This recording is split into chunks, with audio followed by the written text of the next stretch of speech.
I don't know where it came from, these paradigms where we have to always be working hard and we have to put in the time and we have to do it ourselves.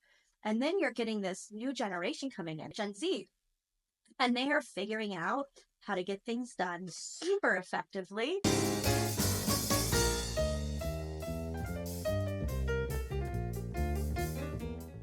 Hey guys! Hi guys! Welcome to another episode of Books and Booze. I am Kristen. And I'm Leilani. And we created this podcast to take you on a journey with us of great literature and libation. So good. So welcome to episode 3, really, part 3 of, our book, The 4-Hour Workweek, which has been amazing. Yes, really, really good. And I'm really happy you're enjoying it. However, Kristen and I have had a difference of opinions on a couple things. And I'm sure we'll even go as you get further in. Yeah. So the book we're reading, 4-Hour Workweek. Yes.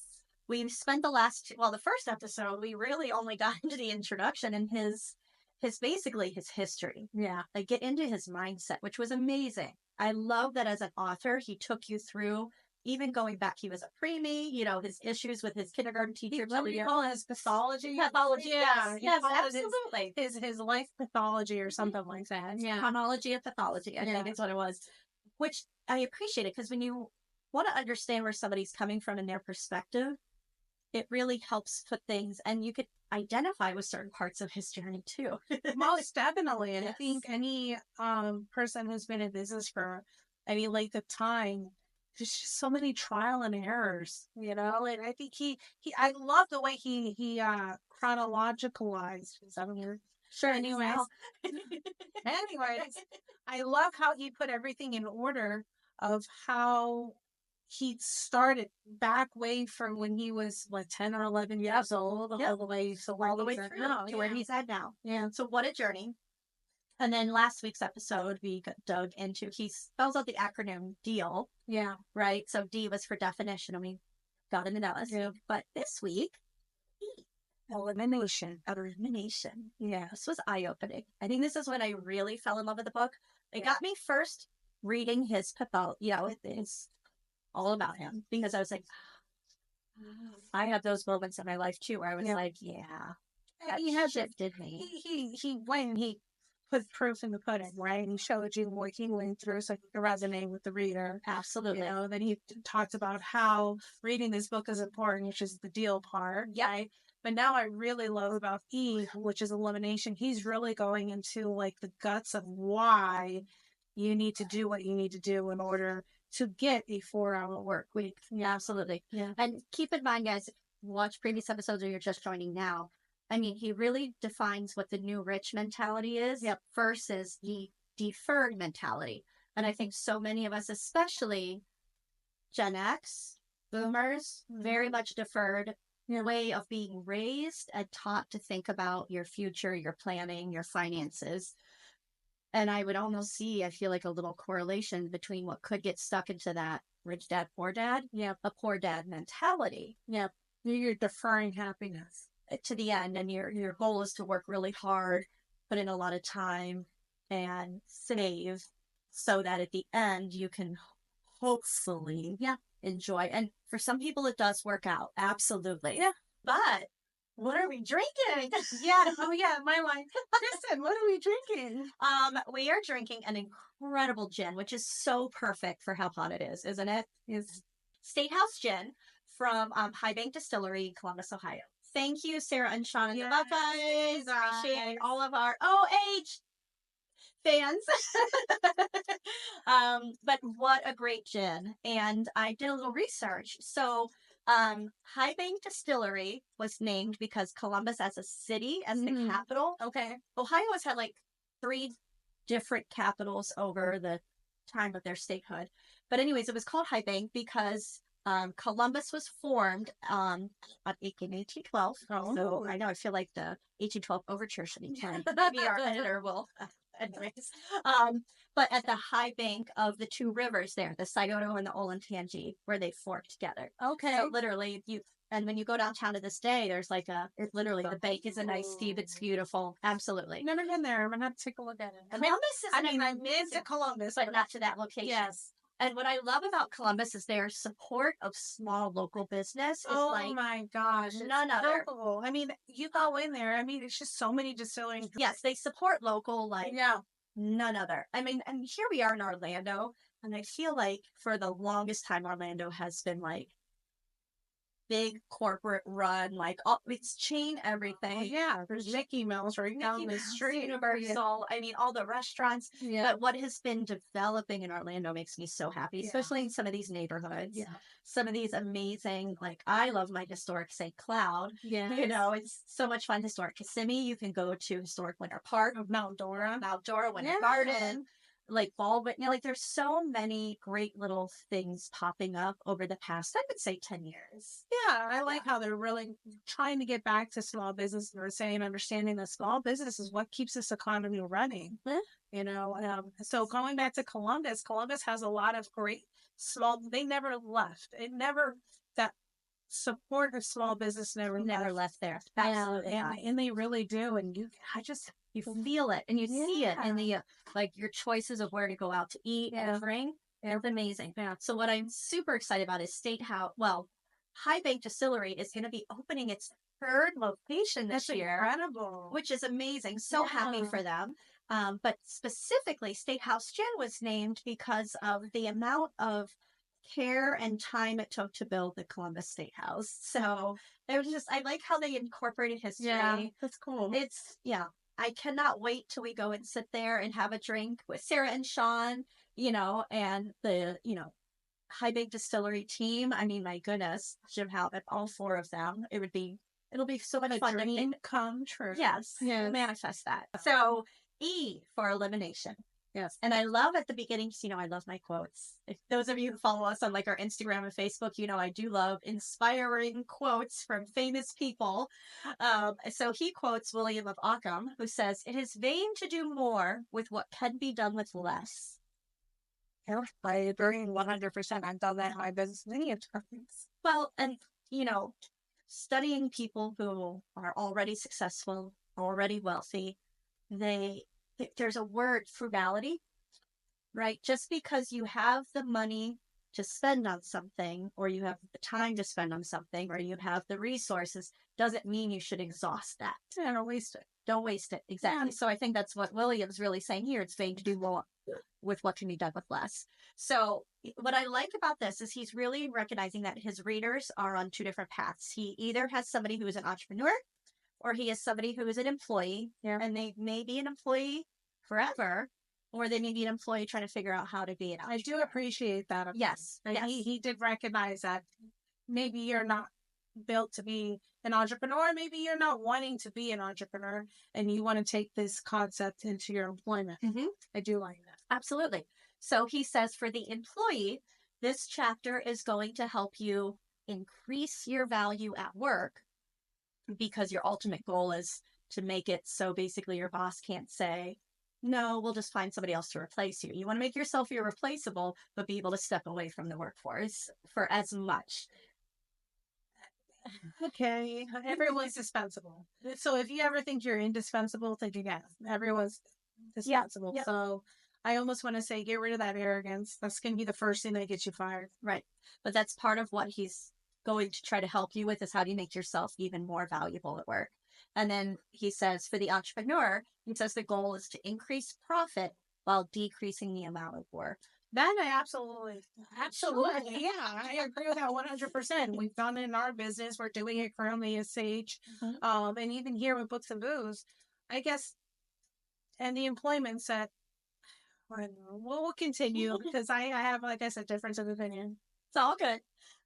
So the point of this is to be the end of time management, he says. And this one got under my skin because I was like, time management, like it's all about, I mean, I guess that's the corporate side of me, right? Like you have to be, well, he says, forget about it.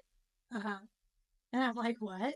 But then as he gets into the chapter, I softened up a little because I'm like, that is when you are a manager of a business or a corporation, like time management, you think is very important, you know, and making sure. But I think he's picking a very narrow view of time management. He is. He's calling it, which is saying there's no such thing as managing time, you know. And I come in, I'm like, well, you kind of have to manage your time because, okay, prime example.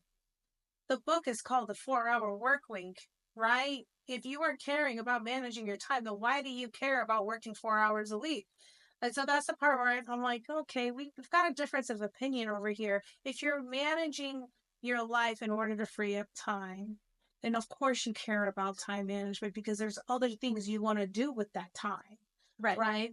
And so when he's like, just forget all of it, he's talking more about like, okay, you're trying busy to fill time.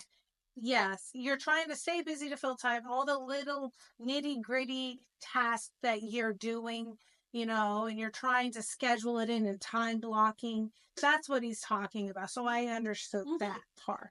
Well, and he says, I love this. He says, doing something unimportant does not make it important, which is so true. And I feel like we got into this with Eat the Frog. Oh, yeah. Because Brian Tracy was very big on, you know, got to go after the most important tasks. Well, you know, if you ask someone who goes and says, hey, how have you been? Oh, I've been busy. You know, I'm guilty of it. I say the same thing. I like to follow it up with, I'm busy, but it's been a productive week, right? Or it is busy, but I'm loving it because I've learned new things or something. It's just not busy for busy's sake. No. You know, you're busy because of, or you're busy and I've learned this or achieved that or, you know, something along the lines of why are you busy? And he's talking about a lot of people like to go and be like, I've been so busy. There's not enough time for this. I wish there's more hours in the day. Right. And, you know, all of the things, all the stories we tell ourselves. But they're like, why are you busy though? Are you busy on the right things? And I think that's where a little bit of what we read with Eat the Frog with Brian Tracy and this almost... They are really very other. They do, because I feel like he skims over it so lightly versus, but instead of like Mr. Tracy's book just really helps you understand how do you pinpoint what are your key things that really drive profit or results, right? In Eat the Frog, he really puts it in front of your face and say, okay, you don't have enough time today, but why? Yeah. You know, what can you do to make it different and why? You know, you want to do this because of why. So he really just kind of extracts from you the things that you want to do differently and how to do them differently and make sure that you're prioritizing them accordingly. He goes into kind of reinforcing Eat the Frog and saying, hey, you're not busy. Don't be busy just for busy sake. Yeah, for busy sake. You do something with your life. Do something with your time. Make sure you're prioritizing exactly what you want to do and accomplish, and just don't fill it just to fill it. Just to fill it. Yes, that's what he says. Requiring a lot of time does not make something important. Yeah, and so what I like is I really like his definition where he separates efficient versus effective. Let's see. Okay. Efficient is performing a task in the most economic manner. Okay. You're being efficient with that. Okay. You're being very efficient at sipping at your steakhouse gin. And it's an economic manner because you not spill it over yourself. But it's very effective. And the response effective is doing things that get you closer to your goals. Read me efficiency. Yeah. Efficient, performing. This is according, right? Mm-hmm. Okay. Mm-hmm. Efficient is performing a task in the most economical manner. Mm-hmm. And then effective? Doing things that get you closer to your goal. And my thing is doing both. Well, yes. So, but what he says is there's one versus the other. So, you know, my whole thing is it's not one versus the other. Effectively do something to make sure you're efficient. Yes. I would love to, I'm going to have to go back and dig into that because I didn't feel like he was telling us to separate them. He was wanting you to think about what you applied in your workday or your efforts, because sometimes people think they're being both, but they're not necessarily. Oh, okay. That's how I interpreted it. Maybe. I feel like he was saying be one or the other, or the difference between the two. And I'm like, well, they go hand in hand. They have to. I don't agree with you. Absolutely. So this is where he introduces, I hope I say it right, Pareto? Not sure. But the 80-20 rule, if you're in business, you've probably heard the 80 all the time. All the even Brian Tracy brought it up in Eat the Frog, the 80-20 rule. Yeah. It's basically 80% of there's so many different ways it could be applied. I can't even summarize it because in sales, right? In sales, 80% of your business will come from 20% of your items or 20% of your staff. Yeah. Or So from your efforts. Exactly, your efforts. That's the 80-20 rule. So in business, 80% of your revenue is going to come from 20% of the product or service that you sell. So the idea is that you go in and figure out, and we talked about this too, well, what's the items that are selling for you the most that you can put effective. Yes, get you closer to your goal. Yeah, effective effort, and that way replicate it, and that way double down, right? That's what we said about the double down. Absolutely. So and that's exactly, and he almost pumpkin plans himself, going to that book, because he's like, which 80% of my sources are causing 80% of my problems? Yeah. 100%. And Xing those, and which 20% of my resources are resulting in 80% of my desired outcomes. So what I find is that 80% of your problems that you're coming across is typically because it's stuff that it's easy for you to do. If it's easy for you to do it, you tend to fill your time. We talk about those time slots. That's what he says, the 9 to 5 illusion. Yeah. You just fill it in. You fill your time in with things that you're good at. Yeah. And that's where you're staying busy. That's where the issue is. Yeah. He says, what were to happen if you were, I think he uses like maybe you were in an accident or something life-threatening. I don't know. But he's like, what if you could only work 2 hours a day? That's all you could work, but you had to keep whatever you're responsible for going. Right? But he's like, what would you do? And then he breaks down even more. What if you only could work 2 hours a week? Yeah. And I was like, that's where you're forced to. And I think we all do this, right? How many of us, especially when you've been in the corporate world and your vacation is coming, and your vacation starts as soon as you can clock out on maybe that Friday, and you get an early release day, right? So how much do you get accomplished in those first few hours, right? Oh, all of us do it. Oh, absolutely. So we're capable of it. And I think that's what he's calling out in this. He's calling it out. And so in Eat the Frog, he talks about it too. And you're going to see right now where we are referring a lot back to Eat the Frog, because this section of the book is very much about being organized with your time. Yep. For me, it's all about prioritizing. Yep. The very first thing I tell anyone is, what is your goal? What is it that you want? Let's work backwards. Okay. And anything that's not aligning with your goal, any job, any task, anything that you're currently doing that's not going to align with you achieving that end goal, it is not a priority. Nope. It is busy work. It's busy work. Yeah. Yes. So if you had 2 hours a week, I'm pretty damn sure you're going to figure out how to spend 15 minutes of that day on doing only what's absolutely necessary in your business or even in your employment that's going to get you to your end goal. And I think this is where the mentality of new rich and deferred really shows a generational divide. Because I think about boomers and Gen Xers, right? We have this, I don't know where it came from, these paradigms where we have to always be working hard, and we have to put in the time, and we have to do it ourselves. And then you're getting this new generation coming in, these millennials, and even more so with Gen X. Yeah. And Gen Z. And they are figuring out how to get things done super effectively.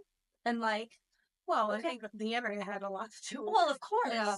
The evolution of technology, the interconnection of global resources has a lot to do with it. Totally You're not only dependent on your local area, you can now reach resources all over the world. Yes. So that has a lot to do with it. It sure does. But they have a work approach difference. And I remember actually, but this was before COVID, so maybe 2018, 2019, we did a road trip from here in Florida up to Chicago. And I have just such a great relationship, and I'm so grateful for a relationship with my uncle on my dad's side. And they met us in Chicago, and I got to meet my cousin up there too. Mm-hmm. So here we actually have 3 generations, because my aunt and uncle are definitely boomers. Yeah. And then we've got Kevin and I, who were Gen X, and then we have my cousin who is millennial. And we're all sitting in the room at this point. We're all having a drink. I think it was bourbon because we stopped in Louisville on the way. So I stopped up on bourbon.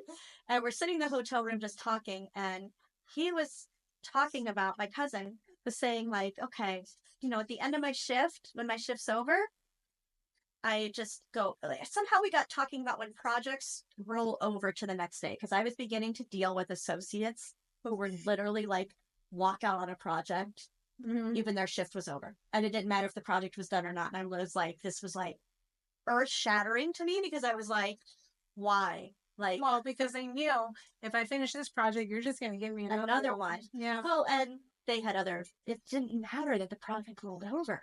But somehow, Kevin and I, and then even my aunt and uncle, we, I think for a moment, had this mortified look on our face. Like, how could you walk out with a project not done? Because we'll be there when I get there tomorrow. Yeah. So I think there's a shift in the generational mindset. And I think those of us still prominent in the workforce as millennials, Gen Xers, and even boomers that are still in the workforce, I think there's something to learn from this, for sure. In B-Chic, so B-Chic Jewelry specializes in fashion accessories, and we actually we manufacture here in the U.S., and they're actually manufactured by stay-at-home moms, grandmas, people who just need a side hustle. I mean, they are manufactured here, and they're manufactured by the local workforce. And one of the things that we did when we were starting to implement this whole the concept from their own home, but even contractors, is my team and myself, we would make the jewelry, we would time ourselves. We would go ahead and make, 4 to 6 items, and we would time ourselves. And however much time we had, we knew, okay, per piece actually took this amount of time. But one of the things that I did was I calculated in a 10 to 15% depreciation of time. Okay? Because it is not right to think people are robots. Okay? So if I'm going to ask you to... Somebody have to go to the bathroom. They need to take a time out to pick up their kid. Yeah. They may need to, make a meal or anything, setting up, breaking down. All of that is calculated in there.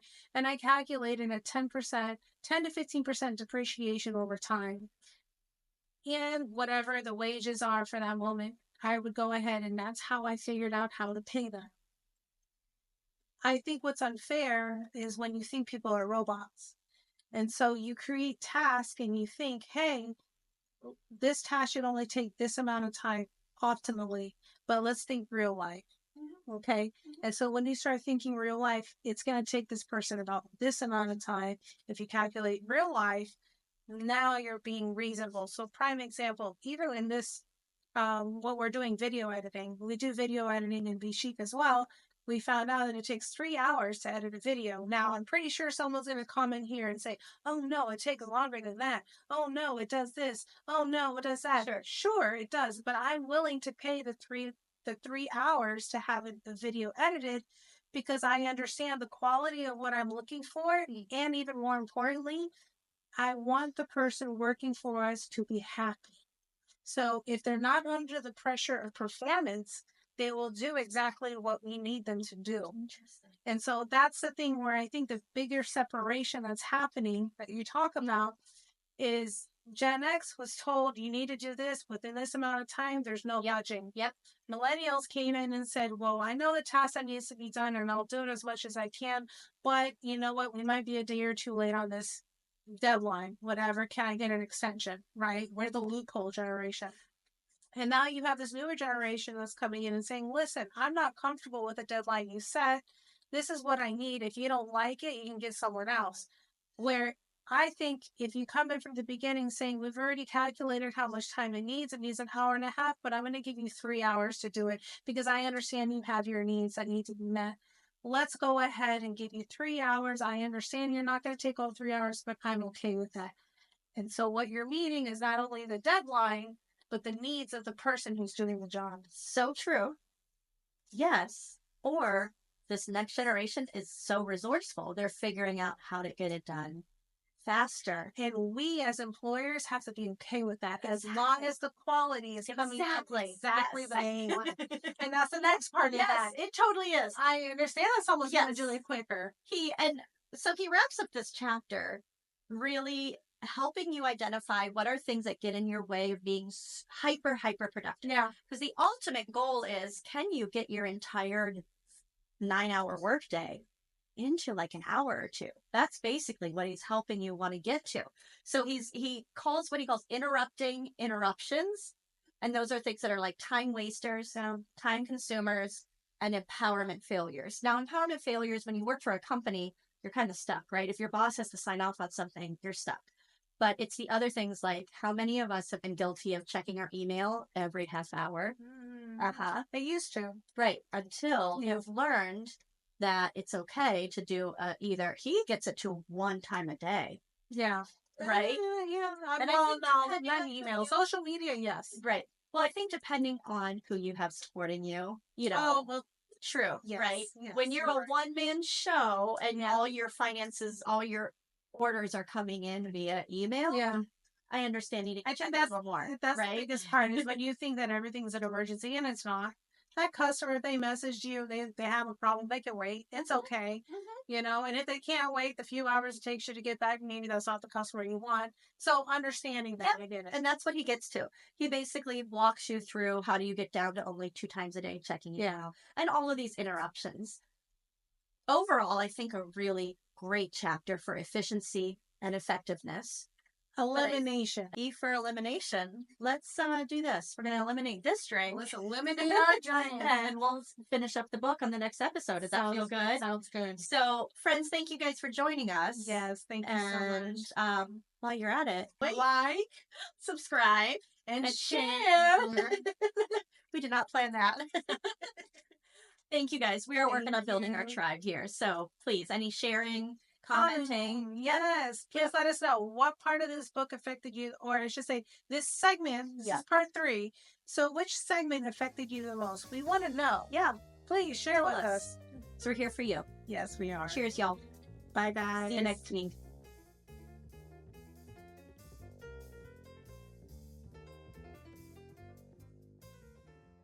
Breweries. They're really strong with their... She just spilled stuff. I tried, guys. I tried to act like nothing happened. It didn't work.